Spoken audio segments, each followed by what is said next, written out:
오늘 이 시간에도 하나님을 예배하고 기도하기 위하여 이 자리에 함께 모인 또 주 안에서 동역자 되고 형제 자매 된 여러분 모두를 주님 은혜 안에서 환영하고 함께 할 수 있어서 기쁘고, 또 이 시간에 하나님의 은혜와 평강이 여러분에게 충만하게 부어지기를 주의 이름으로 축복합니다. 아멘. 오늘 우리가 읽을 말씀은 예수님의 어린 시절에 대한 일화, 12살 됐을 때 예수님의 일화를 우리에게 소개해 주고 있습니다. 딱 여기에 한 번 나와요. 12살 때 예수님이 이런 일이 있었다라고 말하는 내용입니다. 그래서 이 이야기를 우리가 같이 묵상하면서 이 말씀 속에서 우리가 얻을 수 있는 교훈, 또 우리가 깨달아야 할 깨달음을 얻기를 원합니다. 우리는 예수님이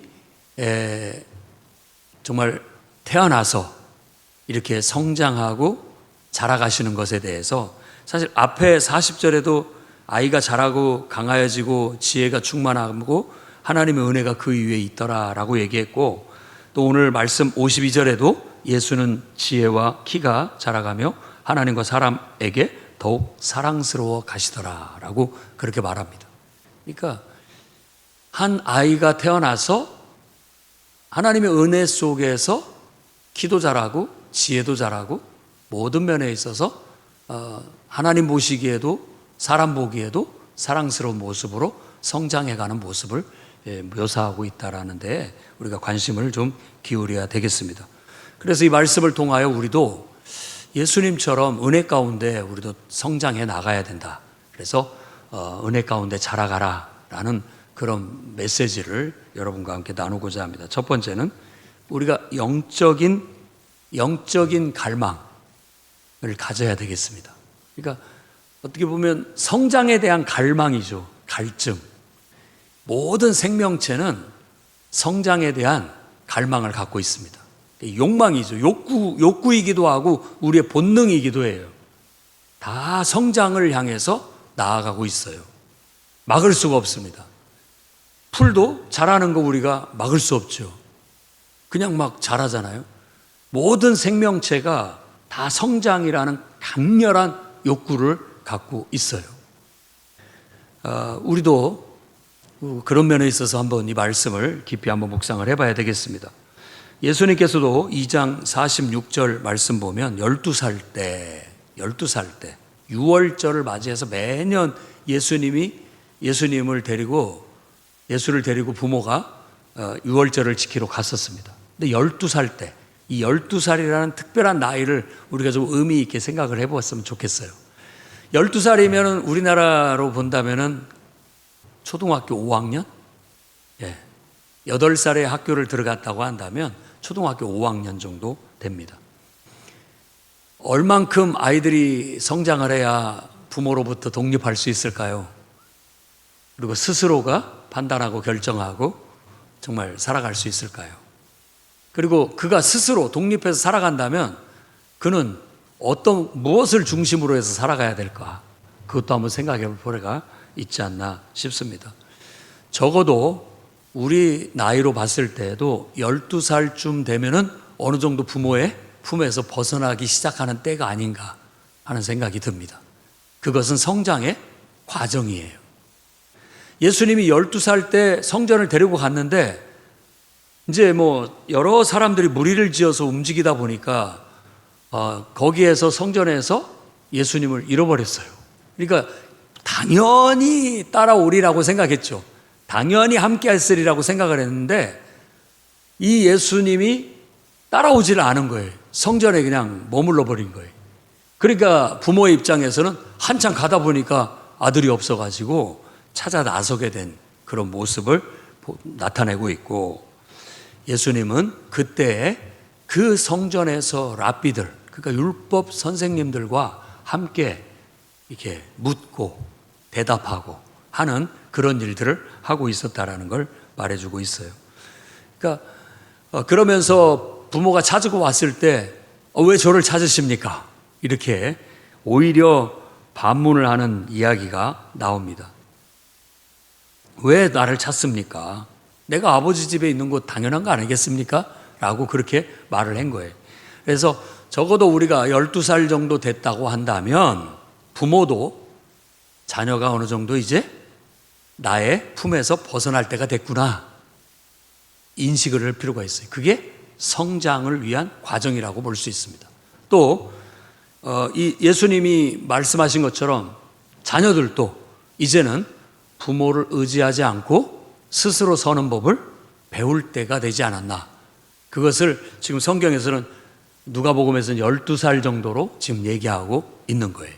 물론 한두 살의 편차는 있을 수 있겠습니다만은 적어도 이제 어느 정도 지식이 자라고 의식이 성장하고 자의식이 생길 때쯤 되면은 이와 같이 예수님처럼 행동을 하게 되는 그런 성장기를 겪게 된다고 볼 수 있습니다. 그래서 우리도 그냥 아무 생각 없이 살아가지만 다 하나님의 섭리 속에서 몸도 자라서 2차 성징이 나타나기 시작하고 또 우리의 의식도 자라나서 이제 나는 누구인가? 나는 어떻게 살아야지? 이런 어떤 자기 의식을 가질 필요가 있다라는 거예요. 그건 성장을 위해서 필수적인 조건이라고 말할 수 있다는 거예요.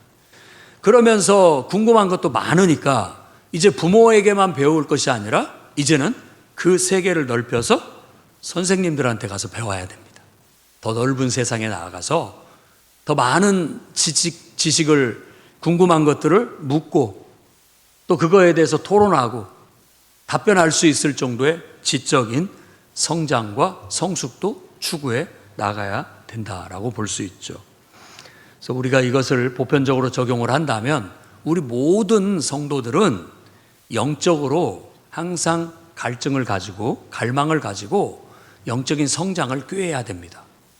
그래서 이 어린아이의 수준에서 머무르지 말고 이제 누군가의 의지에서 누군가 때문에 교회를 나가고 신앙을 가졌다 할지라도 이제는 어느 정도 성장하고 성숙하면 스스로가 하나님에 대해서 궁금증을 가지고 스스로가 진리에 대해서 궁금증을 가지고 스스로가 인생에 대해서 의문을 가지고 질문하고 또 답변을 듣고 해답을 찾아가면서 성장하고 성숙하고 발전해 가는 것이 필요하다라는 것이에요. 수가 성 여인이죠. 사마리아 성 여인도 바로 그런 영적인 목마름이 있었음을 알고 있습니다. 그러니까 모든 인간에게 가지고 있는 이 영적인 목마름, 진리에 대한 목마름, 여기서 말하는 생수는 영원히 목마르지 않을 생수는 바로 예수 그리스도 안에 있는 진리예요. 우리를 인간을 구원하는 구원의 진리. 이 진리가 우리를 자유케 합니다.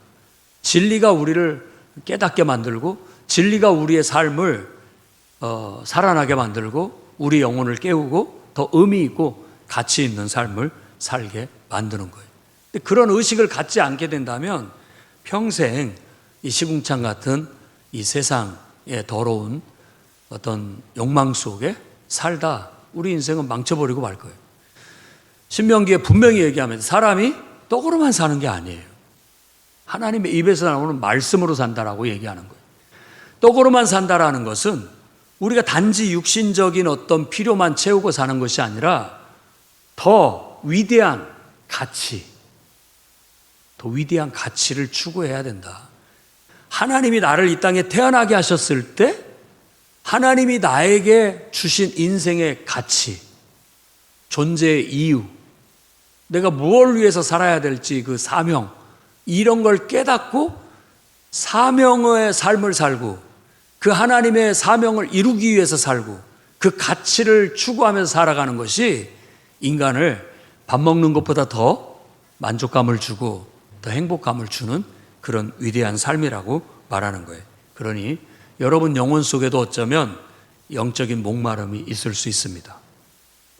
시편 42편 1, 2절 말씀처럼 사슴이 시냇물을 찾아 갈급한 같이 내 영혼이 주를 찾기에 갈급하니이다.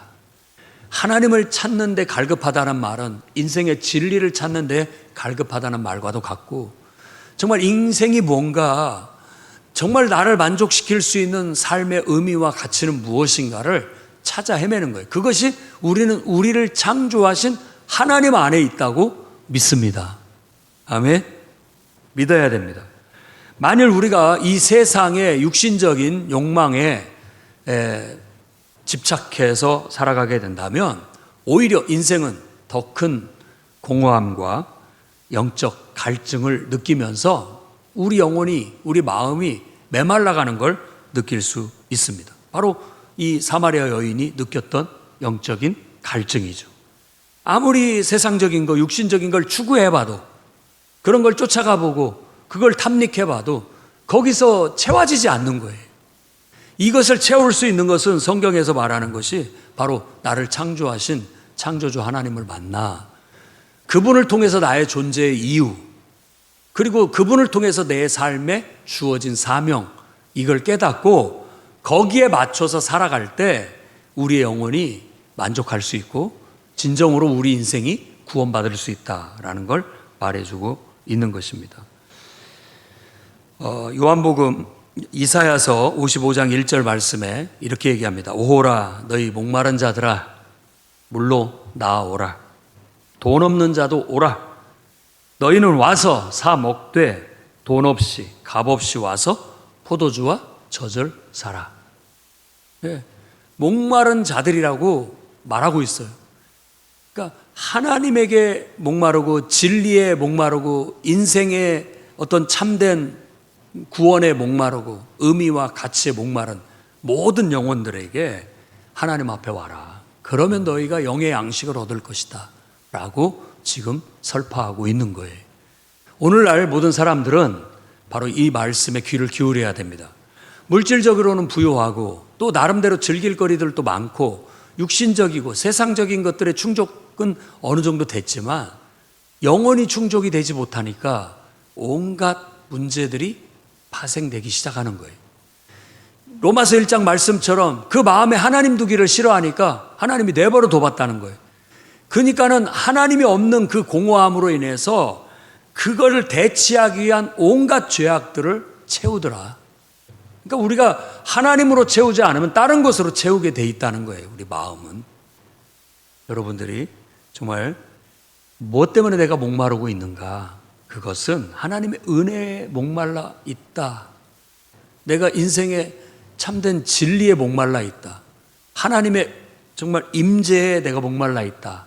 라는 것을 오늘 느끼고 그런 영적인 성장과 또 성숙을 향해서 좀 더 믿음으로 결단해서 예수님처럼 과감하게 나를 보호하는 부모의 어떤 손, 안일함, 편안함 이런 데서 좀 떠나서 그런 도전과 그런 어떤 것을 향한 어떤 성취를 향해서 달려들 수 있는 그런 믿음의 용기가 있기를 바랍니다. 그러면 우리는 영의 양식을 채우게 될 것입니다. 요한복음 6장 35절에도 예수께서 이르시되 나는 생명의 떡이니 내게 오는 자는 결코 줄이지 아니할 것이요 나를 믿는 자는 영원히 목마르지 아니하리라. 아멘.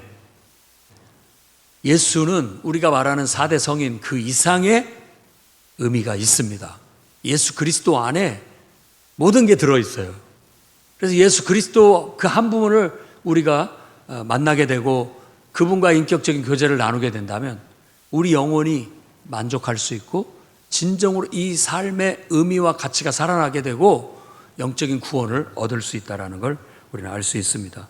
여러분, 우리 안에 있는 영적인 갈망을 여러분들도 채우기 위해서 진리의 더 성장을 향해서 달려가십시오. 영적인 성장과 발전을 향해서 좀 더 적극적으로 도전하고 좀 달라들기를 주의 이름으로 축원합니다. 두 번째로는 우리의 성장의 방향은 원리는 어떻게 돼야 되느냐 하면은 하나님을 최우선순위에 두어야 된다라는 거예요. 하나님을. 아멘. 하나님을 최우선순위에 둬야 된다라는 거예요.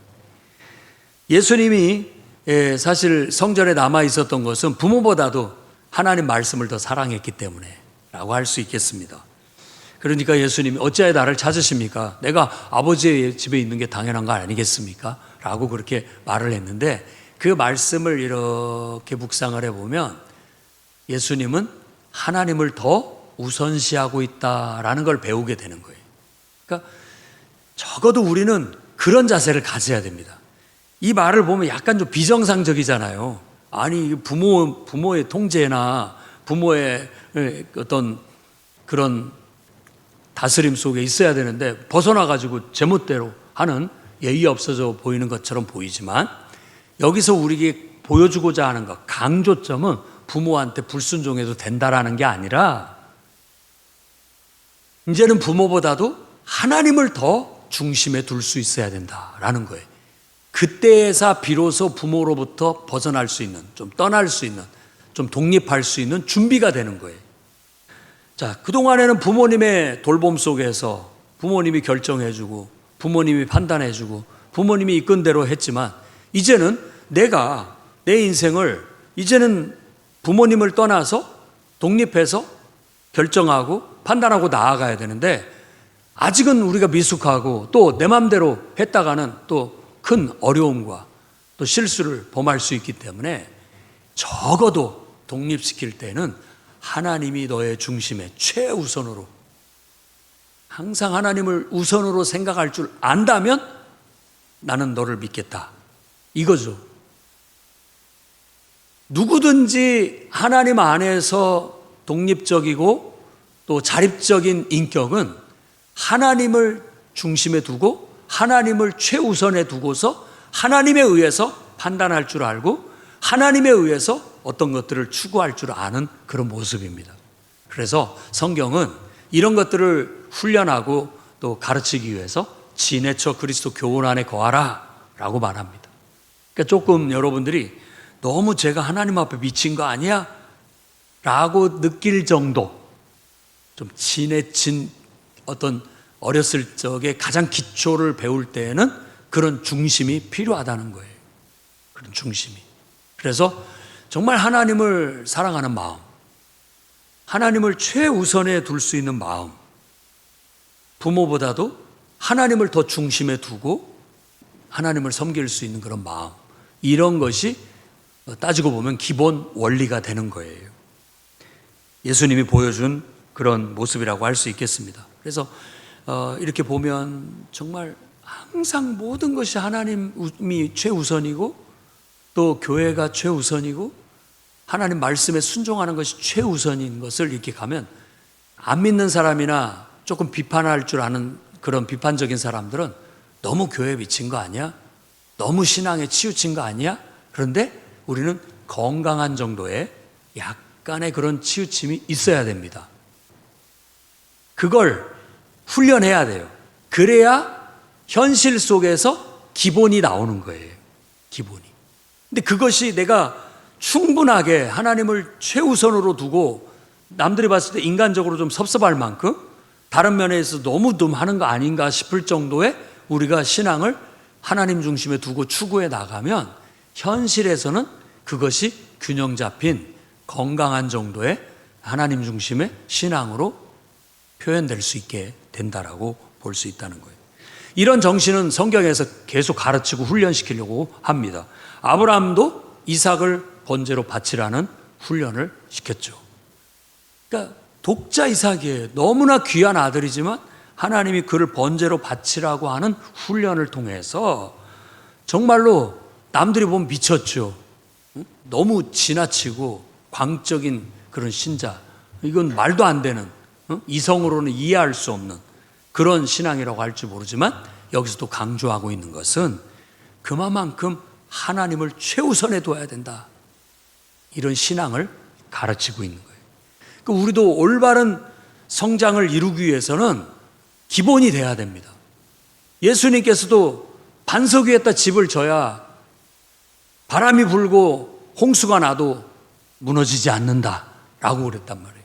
그 반석이 바로 이 하나님 중심, 하나님이라는 하나님을 최우선으로 두는 그 신앙이 반석이에요. 그 위에다가 내 인생의 집을 져야 흔들리지 않는 거예요.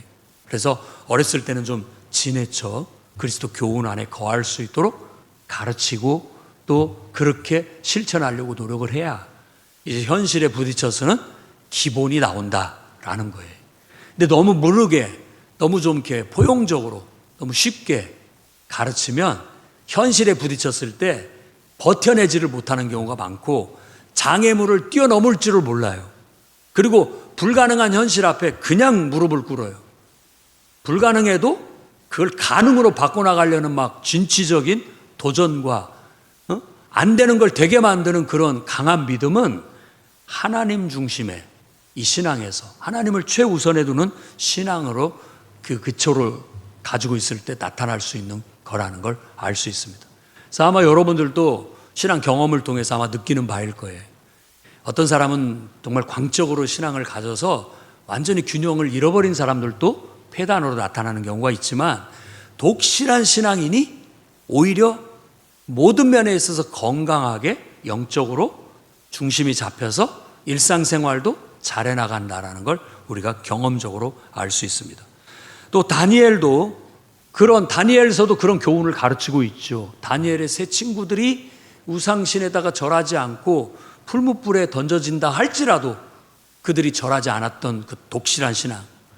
그리고 다니엘도 다른 신에게 기도하면은 사자굴에다 집어넣는다라는 조서가 이미 그 법안이 통과되는 것을 알면서도 똑같이 하루에 3번 예루살렘을 향하여 기도하는 걸 멈추지 않았고 악의적인 그런 사람들에 의해서 모함을 받고 사자굴에 던져졌지만 하나님께서 지켜줬다. 풀무불 속에서도 하나님이 그들을 지켜줬다라는 것을 통해서 우리가 아주 독실한 신앙으로 하나님 중심으로 나아가면 더 강하고 안 될 것도 되게 되고 오히려 하나님이 우리와 함께 하셔서 도와주신다라는 것을 경험하게 만들고 있다는 걸 알 수가 있습니다. 우리 삶에서도 많은 이런 선택의 기로에 서게 될 것입니다. 여러분들이 학업을 하는 문제나 또 직장을 잡는 문제나 결혼을 하는 문제나 또 가정 문제 또 경제적인 문제 기타 등등의 다양한 상황 속에서 정말 내가 하나님을 중심으로 해서 하나님이 내게 말씀하시는 말씀대로 하나님이 기뻐하시는 말씀대로 내가 따를 것인가 아니면 적당히 타협하고 쉬운 길을 갈 것인가 항상 그 선택의 기로에 우리가 서게 될 거예요. 아브라함이 자식 이삭을 통해서 선택을 강요당한 것처럼 또 다니엘도 그렇게 그 결단을 주님이 요구하셨던 것처럼 오늘 우리에게도 네가 정말로 하나님을 중심으로 하고 있고 하나님을 최우선에 두고 있는지를 하나님은 이렇게 우리를 연단하시기를 원하고 또 그런 신앙을 견지하고 그렇게 성장하고 성숙되기를 바라고 있다는 걸 알 수 있습니다. 여러분 잠언서 3장 5절 6절 말씀도 이렇게 얘기합니다. 너는 마음을 다하여 여호와를 신뢰하고 내 명철을 의지하지 마라. 너는 범사의 그를 인정하라. 그리하면 내 길을 지도하시리라. 철저히 하나님을 최우선에 둬야 됩니다. 어떤 일을 결정할 때, 어떤 것을 판단할 때, 어떤 것을 선택할 때 하나님을 최우선에다 두고 여러분들이 그것을 선택한다면 하나님이 여러분을 도우실 것이고 만일 그렇지 않고 내 명철을 의지해서 내 생각대로 내가 편한 대로 내게 유리한 대로 그런 것에 하나님 말씀을 저버리고 나아가게 된다면 하나님은 여러분을 돕지 않을 겁니다. 왜냐하면 여러분들이 더 하나님보다 똑똑하니까 하나님이 도와줄 일이 없게 되는 것이죠. 그래서 범사의 그를 인정하고 하나님을 최우선에 두고 그분을 중심으로 해서 그분의 말씀을 따라 나아감으로 진정한 영적인 성장과 성숙을 이뤄나가시기를 바랍니다. 그리고 여러분들이 지도하는 자녀들이나 또 믿음이 어린 사람들에게도 이 원리를 모범을 보이고 실제로 가르쳐줘야 됩니다. 잔소리하듯이 늘 이 원칙을 가르쳐야 돼. 하나님이 최우선이다. 하나님이 최우선이다. 하나님이 가장 중심에 있어야 된다. 가정에도 어떤 일을 결정할 때에도 진로를 결정하고 또 어떤 모든 것들을 결정할 때에도 그런 정신을 늘 심어주고 함께 기도하자. 하나님의 뜻을 구하자라고 해서 주님의 인도함을 받아 나가게 된다면 정말 아이들이 바르게 성장하고 성숙해 갈 줄로 믿습니다. 자, 세 번째로는 이제 우리가 하나님과 사람 앞에서 사랑스러워져 가야 됩니다. 이 사랑스러워져 갔다라는 말은 꼭 남들이 다 좋아한다 뭐 이런 말도 되겠습니다만은 바람직하다 이런 의미로 봐줬으면 좋겠습니다. 하나님 보실 때에도 바람직해요. 사람들이 볼 때도 바람직한 모습. 예수님이 키도 잘하고 지혜도 잘했는데 하나님과의 관계에 있어서도 하나님 보셨을 때도 아주 칭찬할 만하고 바람직해요. 그리고 또 그런다고 해서 사람이 볼 때 뭐 욕먹고 비난받고 할 그런 정도가 아니에요. 사람이 봐서도 참 보기 좋고 귀감이 될 만하고 바람직하다. 이 두 가지의 균형을 우리가 잡을 필요가 있습니다. 그래서 우리가 신체적으로도 건강하게 커야 되겠고 또 지식적으로도 건강하게 성장을 해야 되겠고 영적으로도 건강하게 성장을 해 나가야 되겠습니다. 우리에게 있어서 하나님과의 관계가 올바른 거 이거 아주 중요합니다. 그런데 우리가 또 한 가지 잊지 말아야 할 것은 사람과의 관계도 중요합니다. 왜냐하면 하나님께 한 것이고 사람한테 하는 것으로 이어지는 거고 내가 사람한테 하는 것이고 하나님께 하는 것으로 이어지는 거예요. 상호 보완적인 거예요. 신앙은. 그러니까 성경 말씀에는 하나님을 최우선에 두고 해라 라고 말하고 있지만 지극히 작은 저 일에 지극히 작은 저 사람한테 한 것이 곧 내게 한 것이다.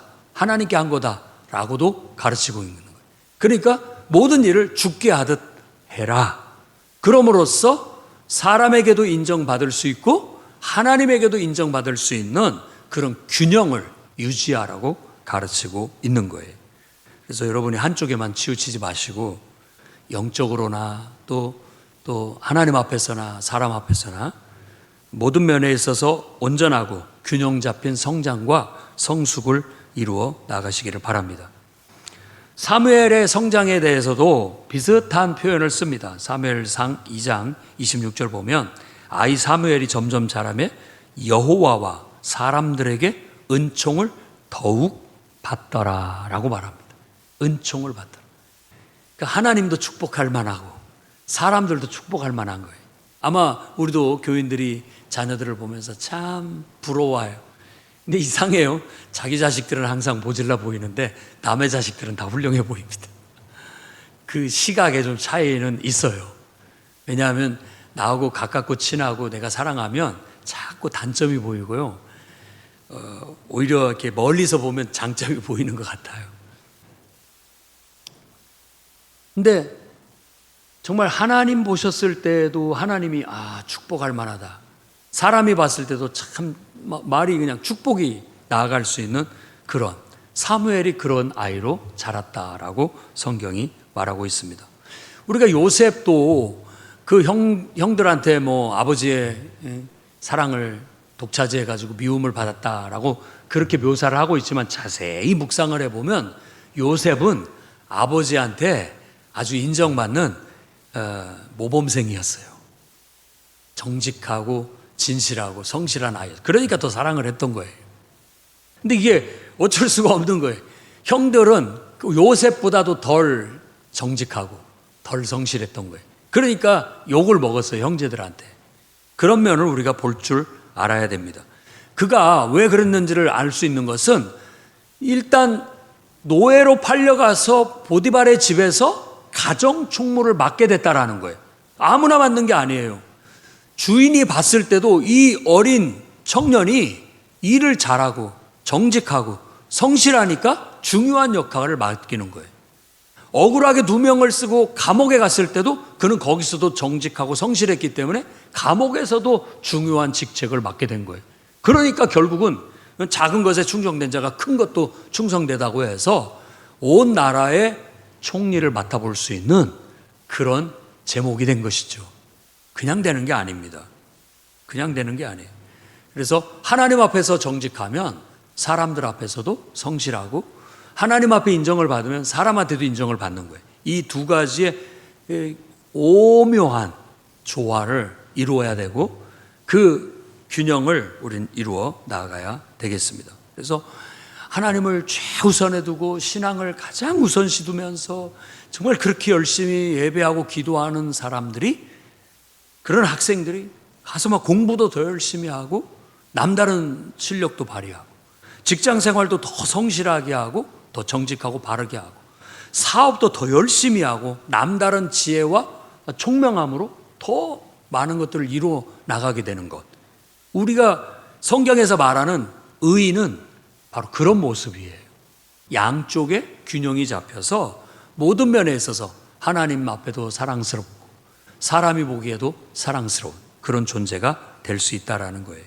그래서 오늘 우리가 은혜 가운데 자라가라 라는 말씀을 통해서 먼저는 우리가 하나님 앞에 무엇에 대한 갈망을 갖고 있는가? 우리는 성장과 성숙을 향한 갈망을 갖고 있다. 그러기 위해선 진리의 눈을 떠야 되고 하나님에 대해서 눈을 뜨고 자꾸 그분을 알아가면서 우리가 성장하고 성숙해 가야 된다. 성장을 위해서 가져야 할 원칙은 하나님을 최우선에 두고 살아가는 것이다. 그리고 하나님 앞에 인정받을 뿐만 아니라 사람들에게도 인정을 받는 그런 균형 잡힌 삶을 추구하는 것이 진정으로 은혜 가운데 건강하게 자라가는 모습이라고 할 수 있겠습니다. 나무가 아름다워지려면, 쓸모가 있어지려면 뿌리도 튼튼해야 되고 줄기도 튼튼해야 되고 가지도 튼튼해야 되고 그렇습니다. 꽃도 건강해야 되고 열매도 충실해야 모든 면에 있어서 참 훌륭한 나무다라고 할 수 있는 것처럼 우리도 정말 하나님 진리에 하나님께 뿌리를 잘 내려서 거기에서부터 영의 양식을 잘 공급받아서 지식적으로도 또 지혜적으로도 또 관계적으로도 모든 면에 있어서 삶의 열매가 정말 탐스럽고 사랑스럽고 아름다워서 하나님께도 영광이 되고 많은 사람에게도 모범이 되고 귀감이 되어 유익을 줄 수 있는 그런 은혜 가운데 성장하고 성숙해 나가기를 주의 이름으로 축원합니다. 기도하겠습니다. 거룩하신 주님, 하나님을 떠나서 우리가 어떻게 살 수 있겠습니까? 하나님은 우리의 생명의 근원이시고 하나님의 입에서 나오는 말씀이 우리의 영의 양식이 되며 우리가 이 세상을 살아가는 모든 원동력은 하나님께 있습니다. 주여, 영적인 갈망을 가지고 하나님을 알아가고 진리의 눈을 뜨고 정말 하나님 중심적인 삶의 원칙을 배우고 하나님 앞에 인정받고 사람에게도 칭찬받는 그런 값진 삶을 살게 해 주시옵소서. 오늘 정말 간절한 마음을 가지고 기도하러 나온 모든 심령들이 영적으로 성장하고 성숙되어서 이 땅에서도 정말 부귀와 영화를 누리고 오는 세상에서도 영생복락을 누리게 해 주시옵소서. 하나님께도 인정받고 축복받고 사람들에게도 칭찬받고 축복받는 그런 위인들이 되게 하여 주시옵소서. 예수님 이름으로 기도드립니다.